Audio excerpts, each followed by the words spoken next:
Sweet, it's good to see everyone here. This is the first time I've set up an event like this. Obviously we had a Box Park, Croydon, that was pretty cool. Shout out F for the opportunity.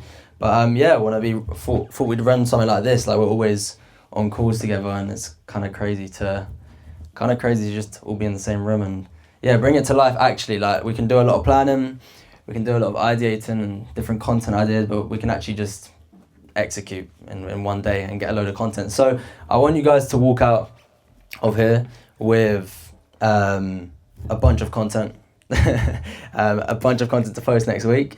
And yeah, like, you know, I feel like we can all utilize trial reels as well with the content today.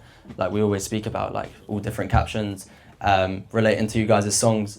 If I haven't spoke about it enough, I feel like the best way that you guys can caption your videos is by, yeah, like finding the meaning and actually like putting the meaning into the top of the song. So when people see it, it's reaching the right people.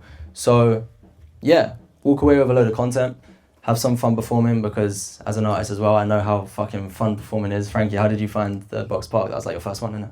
Yeah, first time doing my music. Yeah, you enjoyed it? It's a crazy feeling, innit? Yeah. It was weird.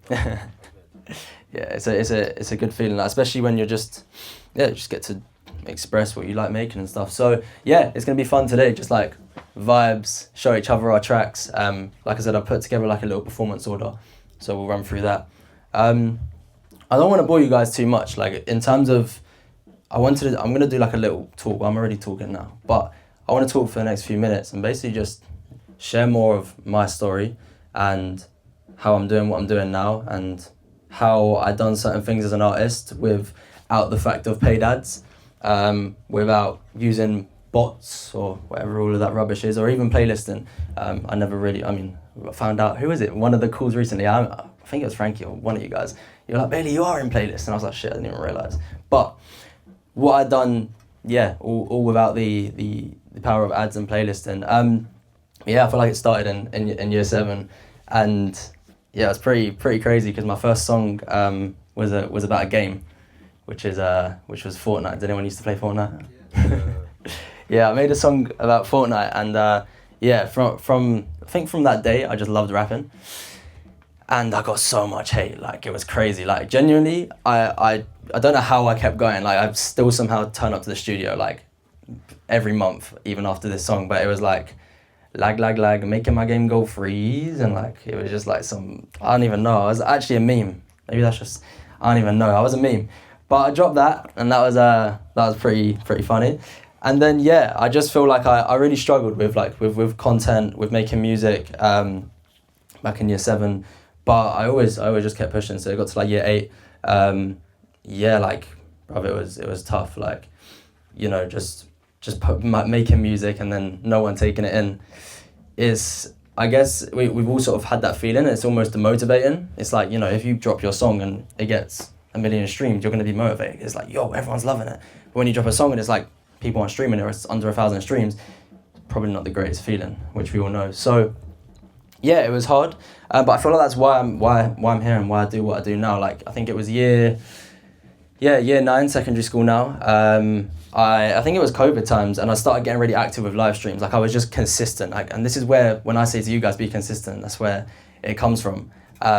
COVID times, however long COVID was, I think that was a whole year straight. I was literally doing live streams every day, videos every day on my old accounts, and just pushing. And that's where I found my biggest opportunities. And you know, if you can take something away from this, I'd still get involved in live streams. I think they're so great. They do run on TikTok.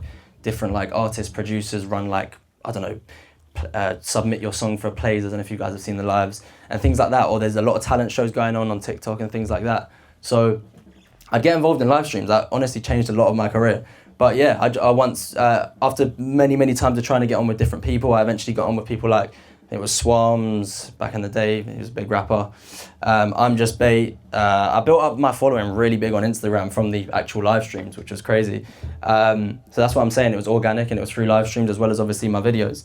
And yeah, eventually obviously Fumes Engineer, he added me to his live, which was cool. And yeah, the next thing you know, I was in Fumes' Plugged In studio, and we filmed the Plugged In, and it was cool. And then the next thing, my voice was going viral because like everyone's in the studio with like masks and bellies, and then you just got this little like 15-year-old white kid, and he's like, I'm plugged in with Fumes, and like, yeah, everyone was like, yeah, you just gotta pack it up. But yeah, once again, it's like them times where I was like, nah, just keep going. Like, we all love what we do. You can't let, like we always speak about, don't let the haters ever stop doing what you love. And yeah, from there, like year 10, year 11, yeah, like things changed. Like I dropped a couple songs, and then I think it was called Born Different Freestyle. I filmed outside Buckingham Palace with a couple friends of mine for a 50 quid music video, which was crazy. Once again, it shows the power in content, because this 50 quid music video is now what pushed it to 3 million streams on Spotify, and all the clips were hundreds of thousands, millions on TikTok from Born Different Freestyle. So it shows you don't actually need to spend loads of money on the really cool visuals. We can get a load of clips today on our phones as well as my camera. Like, it's all the same stuff. It just matters what you're posting and how much you grab the audience's attention. And then by obviously year 11, I left school, and I remember everyone was like coming up to me asking for a picture and a signature, and I was like, it's crazy because times have changed. Like, everyone was like hating on me, everyone was literally just taking the piss out of me. It's crazy. It just felt cool because like I was getting my shirt signed, and like people were like, oh, I love your music, and I was like, yeah, mad. And then obviously I made a song called Very Good Very Nice.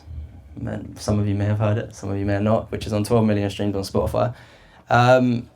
Once again, that's like, it just organically pushed off.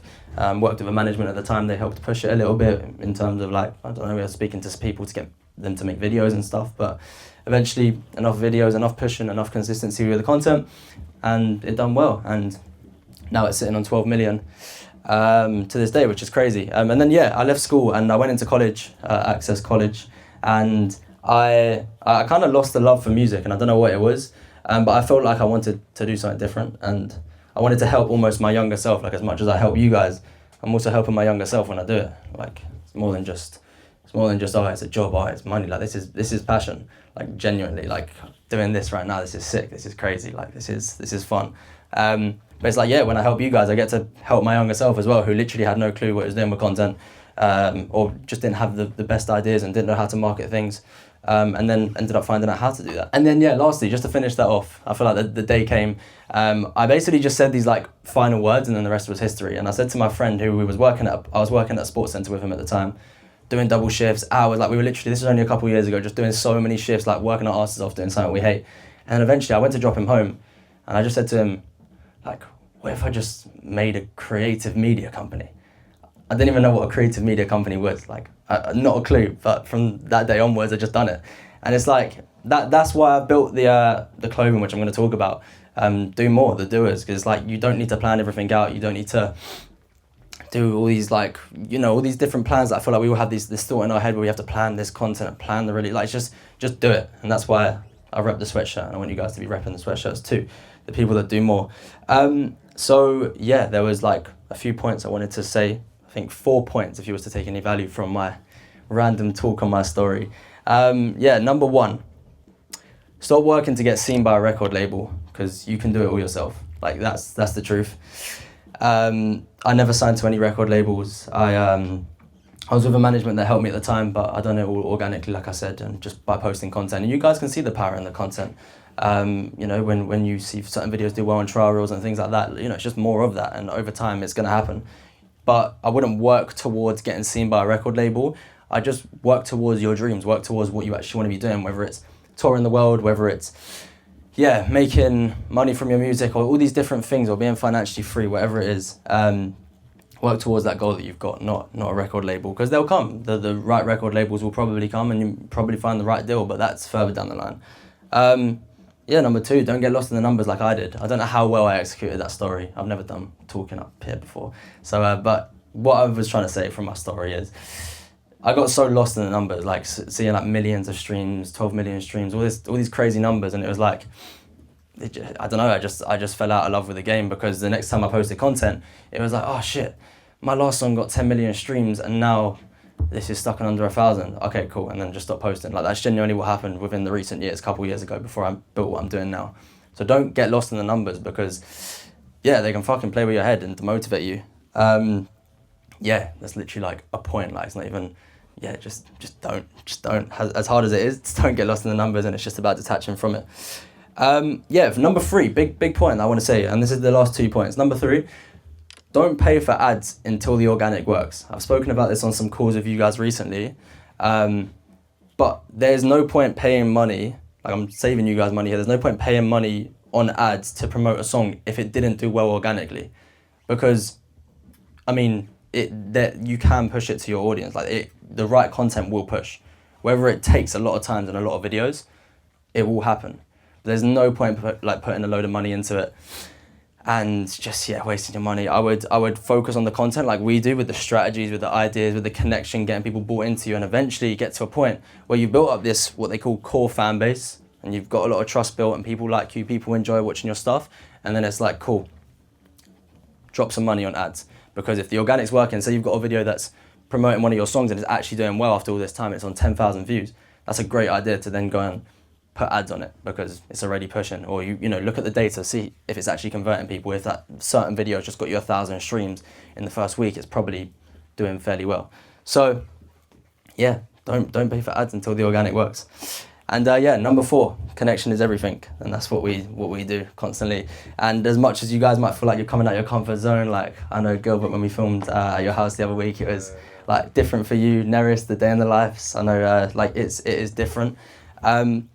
But yeah, I mean, I say it all the time. It's building that trust. That's how people trust you, because they see you're human. Like, think of all the thousands and millions of artists doing the same thing, just posting their content and hoping it works. It's only just delaying your progress. Like, it's going to be a lot, let's say, quicker process if you keep posting the connection content, keep getting people bought into you, because you're going to end up building a relationship with these people over time. So keep posting connection content. Trust me. Trust me, it's worth it. Like, that is how you're going to build the most genuine personal brand possible. And that's what it's all about in 2026, building a personal brand that people like, that people follow, that people want to be a part of.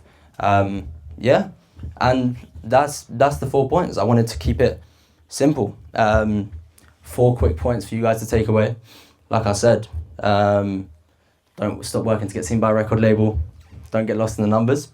Don't pay for ads until the organic works. And connection's everything. Keep posting connection content. Jeez.